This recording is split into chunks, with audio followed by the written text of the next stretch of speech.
शिवलिंग प्रकट क्यों हुआ?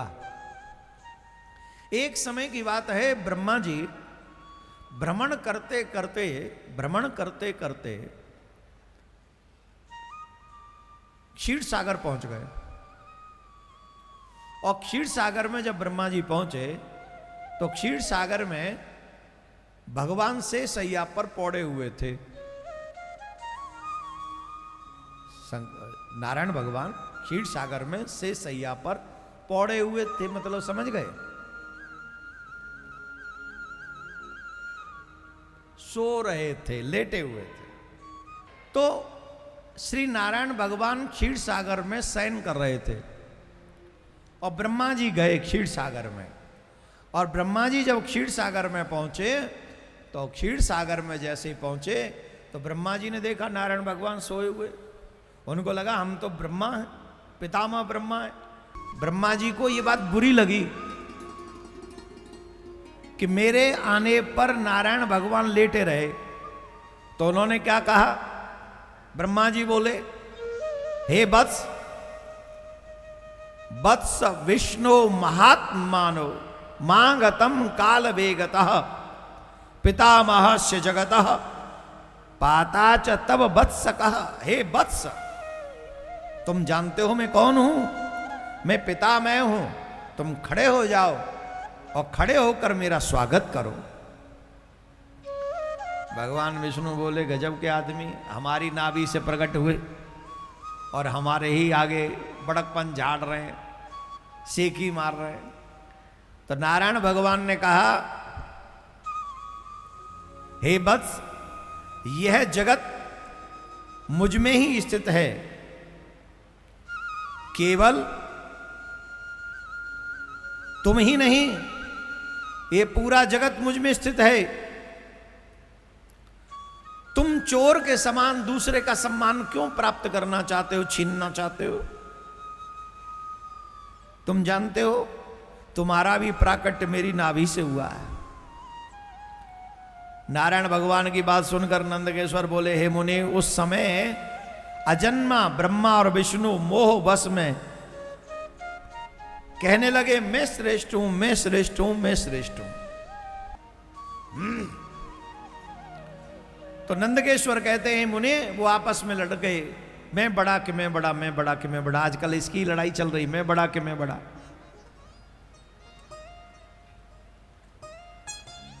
बोले ठीक है, युद्ध करते हैं, युद्ध में जो जीत जाएगा वही बड़ा। जो युद्ध में जीत जाएगा वही बड़ा। और शंकर भगवान में और विष्णु भगवान में युद्ध होने लगा। और शंकर भगवान के ब्रह्मा जी का और नारायण भगवान का युद्ध होने लगा। नारायण भगवान और ब्रह्मा जी जब युद्ध करने लगे तो महाराज देवता भी पहुंच गए ऊपर आकाश में, छिप छिप कर देखने लगे कैसे लड़ रहे हैं ये लोग। दोनों में युद्ध प्रारंभ हुआ, देवता ऊपर से देख रहे थे। अब महाराज इतना युद्ध विकराल हो गया कि देवताओं को डर लगने लगा। और देवताओं ने जाकर शंकर भगवान से प्रार्थना की, हे महादेव, अब नहीं बचेगा ब्रह्मांड। अब ये दोनों आपस में लड़ रहे हैं तो ये ब्रह्मांड जो है बचने वाला नहीं है, आप कृपा करो।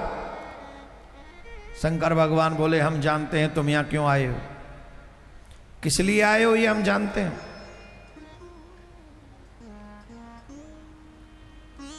और हमारे मन में भी यही सब चल रहा है, चलो हम भी चलते हैं। तो कैलाश पर्वत से शंकर भगवान चलकर नीले नीले आकाश के उन बादलों में छिपकर ब्रह्मा जी का और नारायण का युद्ध भूत भावन भोलेनाथ देखने लगे। तो जैसे ही ब्रह्मास्त्र इत्यादि चलाया, जैसे आजकल ये परमाणु बम है ना, ये कुछ भी नहीं है।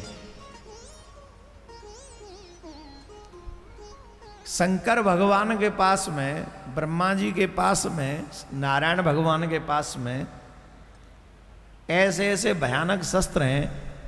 परमाणु बम तो वहीं नष्ट करता है जहां गिरता है, 2-4 किलोमीटर, 10, 20, 50, 100 किलोमीटर, 1000 किलोमीटर, इतना ही। लेकिन नारायण भगवान के पास में ब्रह्मा जी के पास में ऐसे ऐसे शस्त्र हैं, एक बार चल जाए तो पूरी पृथ्वी पे प्रलय आ जाती है।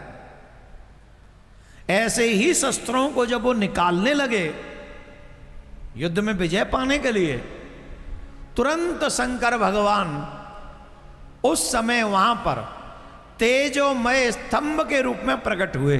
तेजोमय माने प्रकाशित खंभ के रूप में, पिलर के रूप में, बहुत विशाल,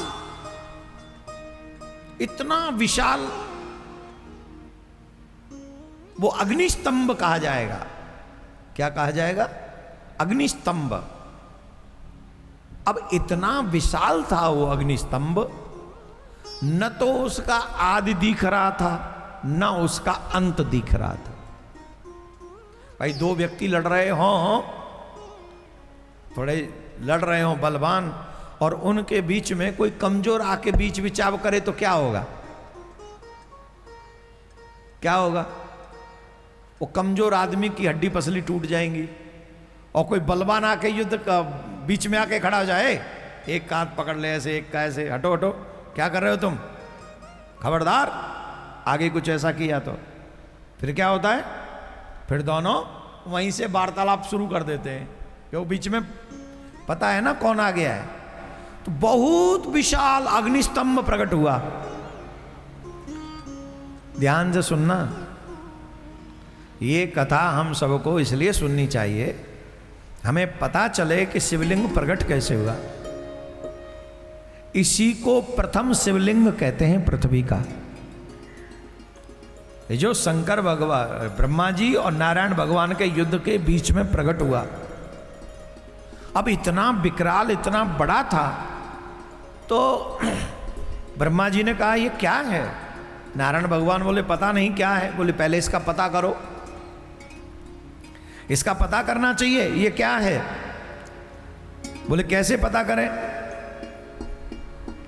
तो बोले एक काम करते हैं, आप ऊपर जाओ, ब्रह्मा जी से कहा, और हम नीचे जाते हैं। जो इसका आदि और अंत पता करके आएगा वही सर्वपूज्य देवता है, प्रथम देवता वही माना जाएगा जो इसका पता कर लाएगा। बोल ठीक है, ये बात सही है। तो ब्रह्मा जी हंस बन के ऊपर उड़ गए और नारायण भगवान बारह बन के पाताल खोदने लगे। 12 बन के भगवान नीचे चले गए पाताल में, पाताल में चले गए। और जब पाताल में गए तो पूरा पाताल खोद डाला, लेकिन वो अग्नि स्तंभ का एंड नहीं मिला, अग्नि स्तंभ का एंड नहीं मिला। और उधर हंस बन के ब्रह्मा जी उड़े ही जा रहे हैं, उड़े ही जा रहे हैं, उड़े ही जा रहे हैं, पर वहां भी उनको आदि नहीं मिला। 12 भगवान बोले चलो भैया, खोद तो बहुत दिन हो गए, हजारों वर्ष बीत गई, युद्ध तो खत्म, खुदाई शुरू। खूब 12 भगवान सोचने लगे कि खुदाई कर करके अब तो इतने समय तक नहीं मिला, ऊपर आ गए। बोले ब्रह्मा जी कोई पहला देवता बता देंगे, भैया तुम ही बन जाओ। तो 12 भगवान हजारों वर्ष खोदने के बाद ऊपर आ गए पृथ्वी पे, पाताल खोदने के बाद नहीं मिला अंत। उसके बाद 12 भगवान तो आ गए, पर हंस बन के ब्रह्मा जी उड़ी रहे थे ऊपर। तो हंस जब लौट के आए तो जब नहीं मिला तो वो भी सोचने लगे चलो वापस चलते। मार्ग में केतकी का पुष्प मिला, केतकी का पुष्प मिला। और ब्रह्मा जी ने पूछा तुम कहाँ से आ रहे हो? बोले बहुत दूर से आ रहा हूँ, उड़ता गिरता चला आ रहा हूँ, गिरता चला आ रहा हूँ, बहुत वर्षों से गिर रहा हूँ, बहुत वर्षों। बोले बहुत वर्षों से। अच्छा हमको एक बात बताओ, ये जो अग्नि स्तंभ है इसका आदि तुम्हें मिला? बोले कहीं नहीं मिला, जहां से गिर रहा हूं वहीं से ऊपर से है, और कितना ऊपर से हमें नहीं पता। तो ब्रह्मा जी ने कहा हमारी एक बात मानोगे? तुम जानते हो हम कौन है? बोले नहीं। बोले हम ब्रह्मा हैं, तुम्हें वो दे सकते हैं जो कोई नहीं दे सकता, पितामह ब्रह्मा है हम। बस एक काम कर दो। बोले क्या? नीचे चल रहे हैं, विष्णु भगवान मिलेंगे, मैं कहूँगा कि मैं आदि देख के आया हूँ, तो वो पूछेंगे गवाह है, तो मैं तुम्हारा नाम लूँगा, बोले ये गवाह है। तो तुम सिर्फ हां भर देना। तो ब्रह्मा जी लौट के आए। केतकी पुष्प ने लोभ के चक्कर में कह दिया यस। ब्रह्मा जी ने नारायण भगवान से पूछा, क्यों नारायण भगवान बताओ, मिला अंत अग्निस्तंभ का? बोले नहीं मिला। बोले हम जानते थे तुम्हें अंत नहीं मिलेगा, हम प्रथम देवता हैं, तुम थोड़ी हो, हम हैं प्रथम देवता। अब हमसे पूछो, हम आधे देख कर आ रहे हैं। बोले आप देख कर आ रहे हैं? बोले हाँ हम आधे देख कर आ रहे हैं। अच्छा? बोले हाँ। बोले हम कैसे मान लें? बोले हम जानते थे कि तुम हमारी बात पर विश्वास नहीं करोगे, इसीलिए हम एक प्रत्यक्षदर्शी, जिसे आजकल गवाह कहते हैं, हम गवाह लाए हैं। क्यों भाई केतकी बता, हमने आज देखा कि नहीं? तो केतकी कहता है, हाँ जी हमने देखा। कि आपने आज देखा है? हम प्रत्यक्षदर्शी, हमारे आंखों के आगे की बात है। तो कहा महाराज मैं आज देख कर आया हूं। चमचे ने साथ दे दिया केतकी ने। बोले ठीक है महाराज, अब आप ही प्रथम देवता हो, आप ही बड़े देवता हो। नारायण भगवान बोले हमसे तो मिला नहीं, हम तो अंत देख कर आ नहीं पाए। लाओ भैया लाओ, पूजा की थाली लाओ। ओम जय जगदीश हरे। ब्रह्मा जी मेरे द्वार पे खड़े, मंगलम भगवान विष्णु। ठीक है, मंगलम ब्रह्मा जी करो। तो तिलक करने के लिए थाली आ गई, पूजा की थाली आ गई, सब व्यवस्था तैयार हो गई तैयार। जैसे ही ब्रह्मा जी का तिलक करने लगे, नारायण भगवान उसी समय शंकर भगवान प्रकट हो गए। रुक जाओ नारायण, ये नहीं करना, रुक जाओ, रुक जाओ यहीं पे।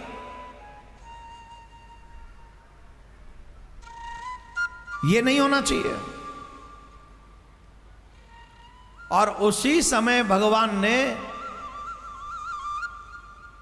ब्रह्मा जी को दंड देने के लिए नारायण भगवान से कहा, मैं तुमसे प्रसन्न हूं, क्योंकि तुमने अपने आप को श्रेष्ठता सिद्ध करने के लिए झूठ नहीं बोला।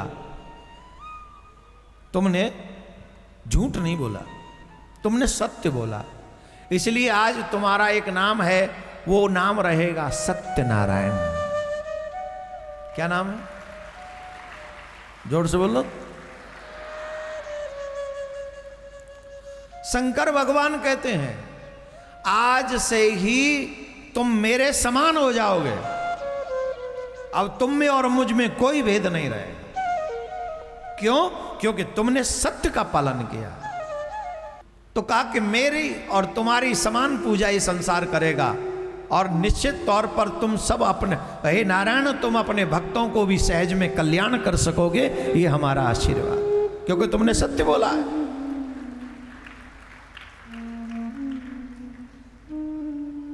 और इस तरीके से अब नारायण भगवान को तो वरदान दिया, पर ब्रह्मा जी पे तो क्रोध आ गया था, ईश्वर को, शिव को। तो उन्होंने ब्रह्मा जी के गर्भ को मिटाने की इच्छा से अपनी भ्रकुटी के मध्य से भैरव नाम के एक अद्भुत पुरुष को उत्पन्न किया, और भैरव को उत्पन्न करके कहा, हाथ में तलवार देकर कहा, इस ब्रह्मा की पूजा करो, इसे अपनी पूजा करवाने का बड़ा मन है। पूजा किससे करो? किससे? तलवार से। तलवार पकड़ा दी ब्रह्मा जी का भैरव को, और भैरव ने वो तलवार उठाई। कैसी पूजा की? जिस मुख से उन्होंने झूठ बोला था ब्रह्मा जी ने, बाल पकड़े भैरव ने, और एक ही बार से ब्रह्मा जी का वो सर काट दिया, एक ही बार से। इससे पहले ब्रह्मा जी के 5 मुख थे। जिस मुख ने झूठ बोला, उस मुख को भैरव ने, जोर से बोलो, जोर से बोलो, ब्रह्मा जी को दंड मिला कि तुमने झूठ बोला है, तुम्हें इसकी सजा मिलेगी। और ब्रह्मा जी को सजा मिली, उनका सर काट दिया। और एक साप भी दिया महादेव ने। हम ये साप देते हैं, पृथ्वी पर ब्रह्मा जी की पूजा नहीं होगी, कहीं मंदिर नहीं होगा इनका। अब हम आपको बताते, यही प्रथम शिवलिंग है। ब्रह्मा विष्णु जब लड़ रहे थे, उनमें बीच बचाव करने के लिए शिवलिंग का प्राकट्य जो हुआ वो शिवरात्रि के दिन हुआ। उसी दिन से शिवरात्रि मनाई जाने लगी और शिवलिंग का महत्व तो बढ़ गया।